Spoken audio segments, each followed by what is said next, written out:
Welcome back to the channel. My name is Daniel Sherrill here today. What I want to talk about is a simple fiddle tune called Ducks in the Millpond. And what I want to discuss is reharmonization for either your melodic playing or something that you could give to a bass player or guitar player, or even a fiddle player or another banjo player, or mandolin player, dobro player, or piano player, whomever you're playing with this tune. Now, reharmonization for me means this tune, for example, is very, very, very, very, very much so in the key of D, almost singularly chorded in the chord of D. I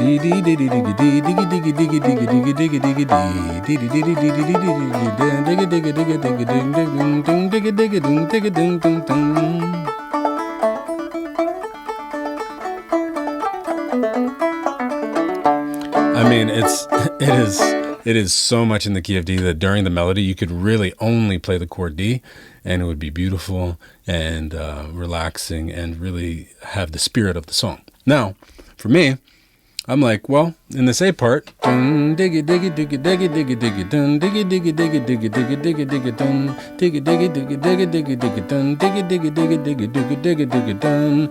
if we went from 1 to 4 back to 1 for the B part? That would sound like this.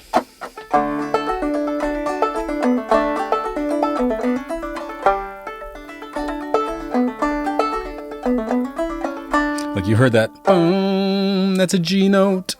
Really, you hear it for just a minor second, not in musical terms, just a small second of time.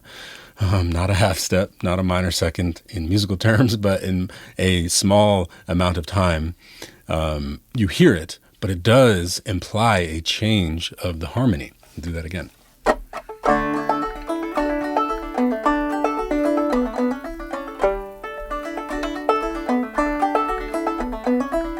And it's something I like to do with melodies that are short, sweet, and very trancy, is change the harmonization of the melody, either with a 4-chord or a 2-chord, 6-chord, 5-chord, flat 2, whatever. You can get adventurous with it as long as you're putting into context in the future. And now, so I have that G. What if I somehow voice-led with the bass? So what if I did do, re, mi, fa, mi, re, do, to get back into the B part? What that would sound like is this.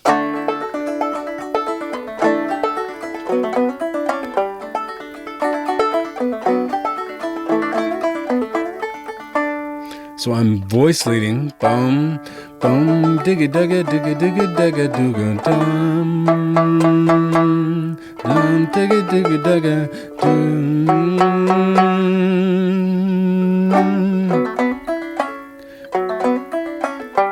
Going up to that G note. So D, E, F sharp, G, and then in G, dum, dum, digga digga digga digga digga dugga, B minor. Boom, digga, digga, digga. There's my A note. There's my, A chord, 5 chord. Then to the B part.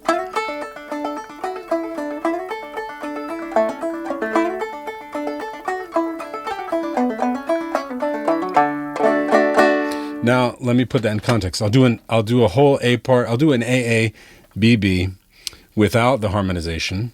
Then an A, B with the harmonization. And here's how that sounds.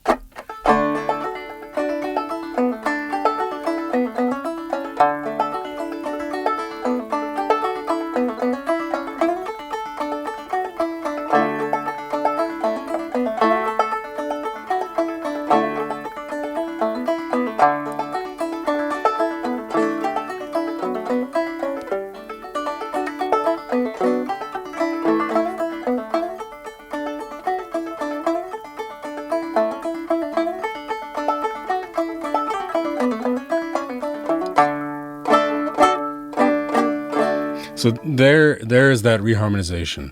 Now, if as I'm practicing this, or as I'm presenting this, I'm thinking, okay, how can I really make those chords shine? Right?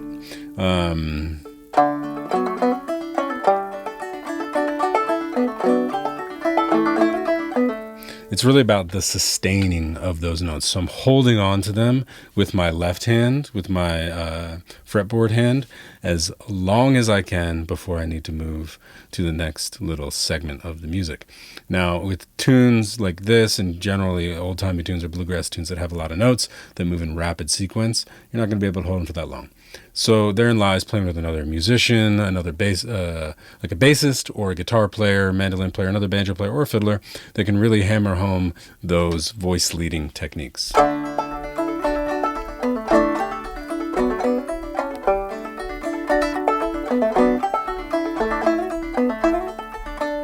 So you're moving along with this part by reharmonizing, or really just creating harmony within those melody notes, melody tones. So you're using chord tones and melody tones together to lead where you want to go. Now, to get down to a little more nitty-gritty, we got a D chord here.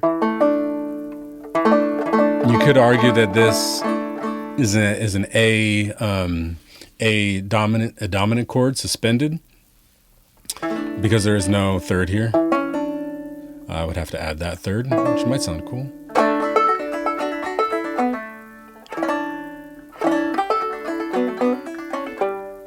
I'd have to work on that a little bit. But then the next chord is the sixth chord. Clearly a sixth chord, and even a B minor 11 chord. B minor, yeah, with that 7 on top. That A note. And then to G. But I'm not hammering this whole G chord because I've got a lot of melody to play.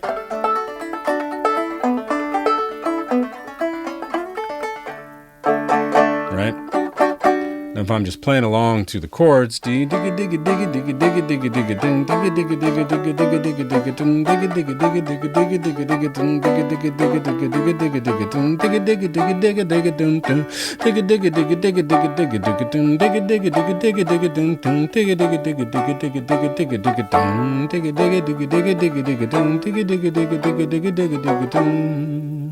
so the shapes that I'm doing here for these chords, D major, just a standard old second fret first string, or you can bar that, or get kind of a D major 6 chord, almost a B minor 7 vibe, but a D9, D add 9. And then the next one, second fret, kind of reverse that up towards the sky, second fret 4th string, and then 4th fret 4th string, second fret 3rd string. Here's my minor chord. And then for my G, if I'm playing rhythm, I'm doing this G note, this D note, this F sharp note, and back to this G, so there's no third here. If I wanted to add the third, I could potentially go like this. But I don't want to, don't need to. Could add it up there if I wanted to as well. But I like how closed and clustery that chord is, this G chord. So let me play it for you one more time. And I'll just do A, B, B with the reharmonization.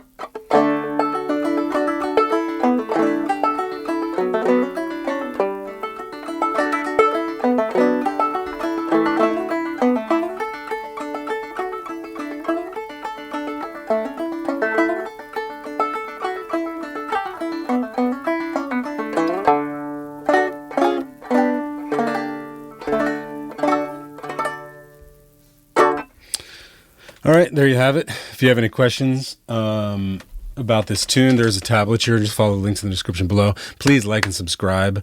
That really helps me and the channel grow if you're liking this content. And if you got any tunes that you're like, hey, I wonder what he would do with this tune, put them down in the comments below. Somebody asked me recently to do Sugar Hill. I'll probably look at that one and maybe post a video on that next. But if you guys in the YouTube world have another one that you're interested in seeing me play or teach even from my records, I'm happy to do that too. In the meantime, keep frailing along, and I'll see you in the next video. All right, bye.